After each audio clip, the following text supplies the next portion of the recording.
எல்லோருக்கும் மாலை வணக்கம் பசங்களா. தாத்தா, இன்னைக்கு என்ன கதை சொல்ல போறீங்க? தேவனை பற்றி ஒரு நல்ல கதை சொல்லுங்க தாத்தா. ஒரு பாடம் கற்றுக் கொடுக்குற கதையா இருக்கணும் தாத்தா. சரி பசங்களா, இன்னைக்கு நம்ம ஸ்டோரிக்குள்ள போகலாம். இன்று நான் சொல்ல போகும் கதை தேவனை மிகவும் நேசித்த ஒரு நல்ல மனிதரை பற்றியது. அவருடைய பெயர் யோபு. ஊட்ஸ் என்ற ஊரில் யோபு என்ற ஒருவர் வாழ்ந்தார். அவர் மிகவும் நல்லவர். யாரையும் ஏமாற்ற மாட்டார். தேவனுக்கு பயந்து வாழ்ந்தார். தவறான காரியங்களை விட்டு விலகி இருந்தார். அப்படின்னா அவர் ரொம்ப நல்லவரா தாத்தா? ஆமா ஜான், அவர் மிகவும் நல்லவர். யோபுவுக்கு 7 மகன்களும் 3 மகள்களும் இருந்தார்கள். அவர்கள் எல்லோரும் மகிழ்ச்சியாக வாழ்ந்தார்கள். வாவ், ரொம்ப பெரிய குடும்பமா தாத்தா? ஆமாம், அதோடு யோபுவிடம் ஆயிரக்கணக்கான ஆடுகளும் ஒட்டகங்கள், மாடுகள், கழுதைகள் இருந்தன. நிறைய வேலைக்காரர்களும் இருந்தார்கள். எல்லோரும் அவரை மதித்தார்கள். ஆனால் யோபுக்கு ஒரு நல்ல பழக்கம் இருந்தது. என்ன தாத்தா அது? அவருடைய பிள்ளைகள் தவறு செய்திருக்கலாமோ என்று நினைத்து தினமும் அதிகாலையில் எழுந்து தேவனிடம் ஜெபிப்பார். என் பிள்ளைகளை ஆசீர்வதியுங்கள் என்று வேண்டிக் கொள்வார். அப்போ அவர் ரொம்ப நல்ல அப்பாவா இருந்திருக்காருல்ல தாத்தா? ஆமாம் பாலா. ஒரு நாள் பரலோகத்தில் வானதூதர்கள் தேவனுடைய சந்நிதியில் நின்றார்கள். அங்கே சாத்தானும் வந்தான். ஆனால் சாத்தான் சொன்னான், அவருக்கு எல்லாம் நல்லபடியா இருக்குது, அதனால தான் உங்களை நேசிக்கின்றான். அவன்கிட்ட இருக்கிற எல்லாத்தையும் நீங்க எடுத்துருங்க. அப்படி எடுத்துட்டீங்கன்னா அவன் உங்களை நேசிக்க மாட்டான். அதுக்கு கடவுள் என்ன தாத்தா சொன்னாரு? அதுக்கு கடவுள் சரி, ஆனால் யோபுவின் உயிரை மட்டும் தொடக்கூடாது என்று சொன்னார். அதற்கு பிறகு ஒரு நாளில் பல மோசமான செய்திகள் வந்தன. ஒரு வேலைக்காரன் ஓடி வந்தான். ஐயா, உங்கள் மாடுகளை கொள்ளையர்கள் எடுத்து சென்றார்கள்.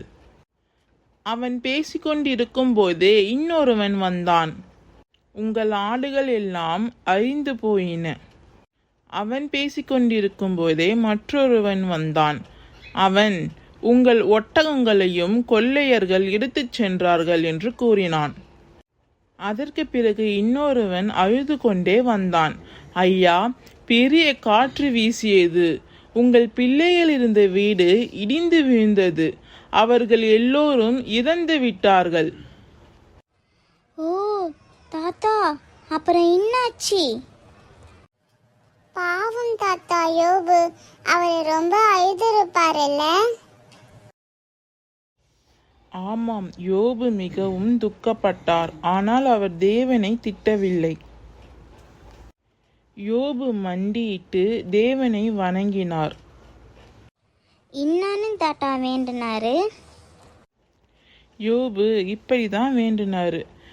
யோபு மண்டியிட்டு, நான் இந்த உலகத்திற்கு எதையும் கொண்டு வரவில்லை, போகும்போதும் எதையும் கொண்டு போக மாட்டேன். கர்த்தர் கொடுத்தார், கர்த்தர் எடுத்தார். கர்த்தருடைய நாமம் என்றென்றும் ஸ்தோத்தரிக்கப்படட்டும் என்று சொன்னார். எவ்வளோ வேதனை வந்தாலும் கடவுளை திட்டலையா தாத்தா? ஆமா, எவ்வளோ கஷ்டம் வந்த போதும் கடவுளை திட்டல. நாமும் கஷ்டம் வந்தா தேவனை நம்பணும். அப்படி அவரை திட்டக்கூடாது. ஆனா கடவுள் நினைச்சா அந்த கஷ்டத்தை நம்மளுக்கு கொடுக்காம இருக்கலாம்ல தாத்தா? கஷ்டம் என்னைக்குமே கடவுள்கிட்ட இருந்து வராதுமா. சரிங்க தாத்தா, அப்புறம் என்னாச்சு சொல்லுங்க. அப்படிதான் பசங்களா, நல்ல நேரத்துலையும் சரி கஷ்ட நேரத்துலையும் சரி தேவனை நம்ம நம்ப வேணும். எப்பவுமே கடவுள் மேல நம்பிக்கையா இருக்கணும். சரிங்க தாத்தா, அப்படியே இருக்கிறோம். நாங்க அப்படியே இருக்கிறோம். இன்று யோபுவிடமிருந்து என்ன கற்றுக்கொண்டீர்கள்?